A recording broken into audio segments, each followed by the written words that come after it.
શોર્ટમાં કહું છું, કારણ કે આ સેમિનાર જનરલી તો મને 3 કલાક પણ ઓછી પડતી હોય છે આ સેમિનાર માટે. પણ આજે હું જનરલી ગર્ભ સંસ્કાર એટલે શું, ગર્ભ સંસ્કાર શેના માટે કરવું જોઈએ, ગર્ભ સંસ્કારનું મહત્ત્વ શું છે. તો એક માટીનો પિંડ હોય, બરાબર છે, માટી લૂઝ પડી હોય, એમ જ નીચે પડી હોય તો એ માટીનું કોઈ જ મૂલ્ય નથી. પણ જ્યારે એ માટીને કોઈ ચાક ઉપર ચડાવે કુંભાર અને સરસ મજાનો શેપ આપે ને, ત્યારે માટલું બને છે, પોટ બને છે, ગ્લાસ બને છે, જે પણ વસ્તુ આપણે બનાવવી હોય ને એ વસ્તુ બને છે. પણ એ માટલું બની ગયા પછી એને ઘરે લઈ આવીએ અને પછી એમાં કોઈ અલગ શેપ આપવો હોય, કોઈ અલગ ઘાટ ઘડવો હોય તો ઘડી શકીએ નથી, ઘડી શકતા. એવી જ રીતે જ્યારે બાળક ગર્ભની અંદર હોય છે ને, ત્યારે આપણે જેવો પણ ઘાટ ઘડવો હોય ને, કુંભાર બનીને આપણે જેવો પણ ઘાટ ઘડવો હોય ને એવો ઘાટ ઘડી શકીએ છીએ. પણ બહાર આવી ગયા પછી જેમ પોટને ખાલી કલર કરી શકાય, ડેકોરેટ કરી શકાય, સારું બનાવી શકાય, એવી રીતે બાળક જ્યારે બહાર આવી જાય ને પછી આપણે એને સમજાવી કરાવીને શીખડાવી શકીએ. પણ જેવું પ્રોપર આપણે જોઈએ છે સંસ્કરણ, એવું સંસ્કરણ પછી કરી શકતા નથી. એટલા માટે આ ગર્ભ સંસ્કારનું મહત્ત્વ છે.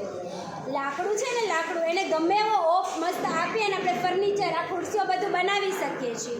તો ફર્નિચર શું છે? લાકડાનો સંસ્કાર છે, બરાબર છે. ઘઉં છે, ઘઉં એને દળાવી પાણી તેલ નાખી લોટ બનાવીને સરસ મજાની ગોળ ગોળ રોટલી બનાવીએ છીએ. તો રોટલી એ શું છે? ઘઉંનો સંસ્કાર છે, બરાબર છે. એવી જ રીતે આજે સંસ્કારી કોઈ બાળક જે આપણી સામે હોય તો એ શું છે? જે માતાના સંસ્કાર, માતાએ જે ઓપ આપ્યો છે ને એનો સંસ્કાર છે, બરાબર છે. એટલા માટે હંમેશા આચાર્ય ભગવંતો પણ મોટા મોટા આજે કહી રહ્યા છે કે તમે ગર્ભ સંસ્કરણ કરો.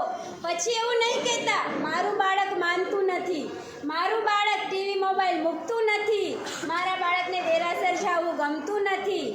હમણાં હાલનો જ એક દાખલો હું આપું તો 3 મહિના એ બાળકને થયા છે, મેં એમનું ગર્ભ સંસ્કરણ કરાવેલું. એ બાળકનો ટાઈમ સવારે 7 વાગે એને પરમાત્માની સામે લઈ જવો પડે.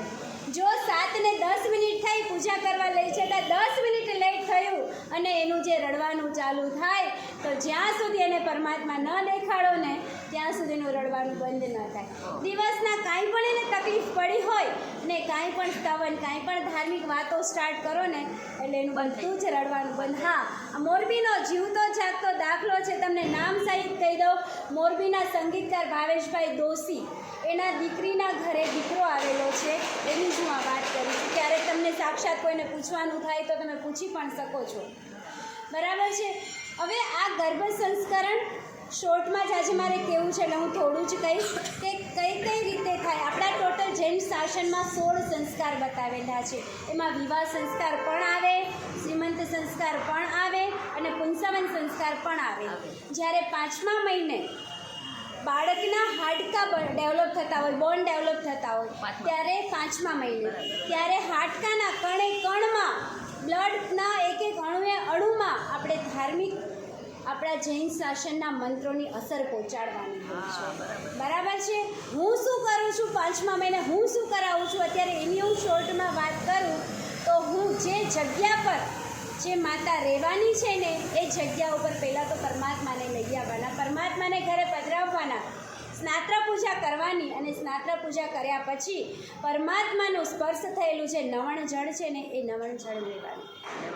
ત્યાર પછી એક ઔષધિ આવે છે, સહસ્ત્રમૂલિકા ઔષધિ, કે જે વનસ્પતિના 1000 મૂળિયા છે. એવી સહસ્ત્રમૂલિકા ઔષધિ બહુ રેર કેસમાં, બહુ ઓછી જગ્યાએ મળે છે. એ સહસ્ત્રમૂલિકા ઔષધિનું ચૂર્ણ લેવાનું, બરાબર. હવે સ્પેશિયલી આપણા પરમાત્માએ આપેલો મંત્ર છે, આપણા ગુરુ ભગવંતોએ તારવેલો મંત્ર છે, એ મંત્રથી મંત્રિત થઈ અને એ ઔષધિને પરમાત્માના નવણ જળ સાથે મિક્સ કરવાની છે. 5મા મહિનો હોય તો એનો બી અલગ મંત્ર છે ઔષધિ મિક્સ કરવાનો, અને બીજું થાય છે ગર્ભ સંસ્કરણ 8મા મહિને થાય છે. હવે આ 5મા મહિને થાય છે ત્યારે આ ઔષધિ મિશ્રિત પરમાત્માનું નવણ જળ, એમાં પણ અલગ મંત્રો છે કે જે મંત્રોથી 5 વખત માતાની શિખા ઉપર એ નવણ જળ લગાવવાની. શેના માટે? તો કે અહીંયા તમને બધાને ખ્યાલ હોય ને તો પરમાત્મા છે ને એના ઉપર શિખા ઉપસેલી છે. શું કામ એ ઉપસેલો ભાગ શું કામ હોય તો કે પરમાત્માની અંદર ખૂબ ઉર્જા ભરેલી છે અને એ ઉર્જા બહાર નીકળીને અહીંયા શિખાથી ઉપર પ્રયાણ કરે છે અને જ્યારે મોક્ષપદને પ્રાપ્ત કરે છે ને ત્યારે બધી ઉર્જા સાથે જાય છે. તો એ ઉર્જા અહીંયા રહેલી હોય. હવે એ પરમાત્માનું નવણ જળ સાથે મંત્રની અસર અને સાથે સહસ્ત્રમૂલિકા ઔષધિનો પ્રભાવ, એ ત્રણેય વસ્તુ માતાના અંગે અંગમાં કણે કણમાં ઉતરે એના માટે માતાની શિખા ઉપર 5 વખત મંત્રોચ્ચાર સાથે એ નવણ જળ લગાવવાનું હોય છે. બીજી વસ્તુ છે એ જ નવણ જળ માતાની નાભી ઉપર લગાવવાનું હોય છે. માતાની નાભી ઉપર કેમ તો કે માતાની નાભી સાથે બાળકની નાભી નાળ સાથે અટેચ થયેલી હોય છે. બરાબર છે.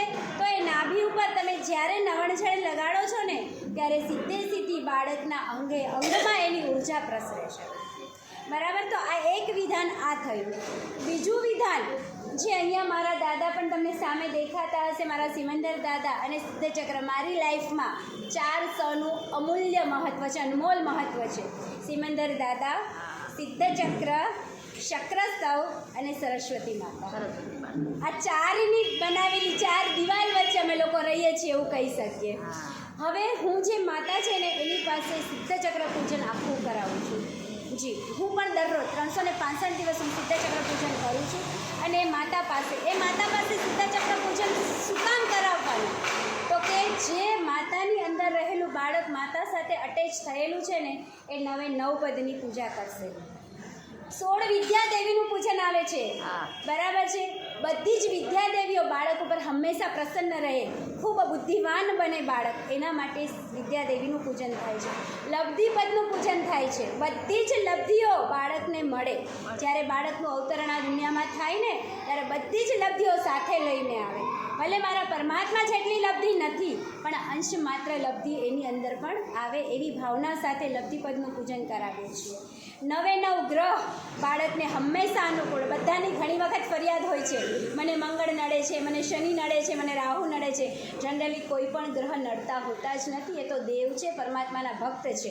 પણ આપણા કર્મના હિસાબે ક્યારેક પણ આપણને પ્રતિકૂળ થયા હોય ને તો આપણે એને અનુકૂળ બનાવવાના હોય છે. એટલે એ 9 ગ્રહના પૂજન સાથે એ બાળકને 9 ગ્રહ અનુકૂળ રહે હંમેશા, એના માટે 9 ગ્રહનું પૂજન કરાવીએ છીએ. 10 દિશાના દેવ હંમેશા બાળકને અનુકૂળ રહે. જે પણ દિશામાં બાળક જે પણ કાર્ય સિદ્ધિ માટે જાય ને તો 10 દિશાના દેવ હંમેશા એની સાથે રહે અને સહાય કરે. એટલા માટે 10 દિશાઓનું પૂજન કરાવીએ છીએ. 10 દિશાઓના દેવ. આપણા 4 દ્વારપાલ સમવસ્ત્રણમાં ક્યારેક પરમાત્માના સમવસ્ત્રણમાં જવાનું મળે ને ત્યારે દેવની ઓળખાણ આપણી સાથે હોય.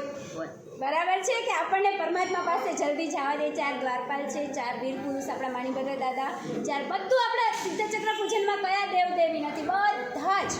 રાત્રે માતાને ઊંઘ ના આવતી હોય તો એના માટેનું આપણું સિદ્ધચક્ર પૂજનમાં એક દેવી છે, કુરુકુલ્લાય દેવી. એમનું પૂજન કરાવીએ કે રાત્રે ઊંઘ ના આવતો તેનો મંત્ર બોલો, પૂરા સપના આવતા હોય તો એમનું સ્મરણ કરો. તો એ પણ દેવી આપણા સિદ્ધચક્ર પૂજનમાં આવે છે, એનું પણ પૂજન કરાવે છે. આ બધું જ એના માટે કે માતાને પણ બધું અનુકૂળ રહે અને બાળકને પણ બધું અનુકૂળ આવે. પછી એક ગર્ભસ્થ બાલકમ રક્ષા, એ આખો બહુ મોટો મંત્ર છે. એ મંત્ર તું આખું ફળ, એક ફળ આખું મંત્રી અને એ ફળ ખવડાવીએ છીએ. એ ફળ ખાવાનું કારણ શું તો કે એ ફળ જ્યારે એનું બ્લડ બનશે, લોહી બનશે અને માતા અને બાળકના કણે કણમાં એ મંત્રની અસર ઉતરશે અને એનાથી ગર્ભના બાળકની રક્ષા થશે અને માતાની પણ રક્ષા થશે. અને એનાથી આગળ એક પાણીનો ગ્લાસ જે અમે હરરોજ કરીએ છીએ. બરાબર. મારી દીકરીએ હોસ્ટેલમાં રહીને આખું સિદ્ધિ તપ કર્યું ને તો એ સિર્ફ અને સિર્ફ સિમંદર દાદા અને શક્રસ્તવના સહારે દરરોજ શક્રસ્તવ બોલી અને એ પાણી પીવડાવે. આ માતાને પણ અમે પાણી પીવડાવીએ છીએ શક્રસ્તવનું મંત્રેલું. શેના માટે તો કે બાળકની અંદર કોઈ પણ બોડી પાર્ટ્સ પ્રોપર ડેવલપ ન હોય, ક્યાંય પણ ખોડ ખાપણ હોય તો મારા સિમંદર દાદાના 273 ગુણ સાથેનું જે આ પાણી છે ને એ પાણીની અસર એવી હોય છે ને કે કાંઈ પણ બોડી પાર્ટ્સ અંદર ડેવલપ ના થયા હોય, ક્યાંય પણ ખામી રહી ગઈ હોય બાળકની અંદર તો આ પૂરું કરવાનું કામ આ પાણી કરે છે. આવી બધી મંત્રવિધિ સાથે બીજી પણ અમુક 2-3 વિધિ એવી છે કે જે પણ 5મા મહિને આપણે કરાવીએ છીએ. તો આ થઈ 5મા મહિનાની વિધિની વાત કે જેનાથી બાળકની અંદર ધર્મના સંસ્કાર, મંત્ર શુદ્ધિની અસર, જે પરમાત્માના જળની અસર બધું જ છે ને એકદમ પ્રોપર બાળકને કરી દે છે. એના માટે આ 5મા મહિનાની વિધિ છે. અને બીજી જ્યારે બને છે 8મા મહિનાની વિધિ. પહેલું ફર્સ્ટ બાળક હોય તો આપણે શ્રીમંતની સાથે આ વિધિ કરાવીએ છીએ અને બીજું બાળક હોય તો 8મા મહિને એમ જ આ વિધિ કરાવીએ છીએ. તો એ વિધિ શેના માટે? તો કે 8મા મહિને માતાનું દૂધ બનતું હોય છે. દૂધ બને છે 8મા મહિને.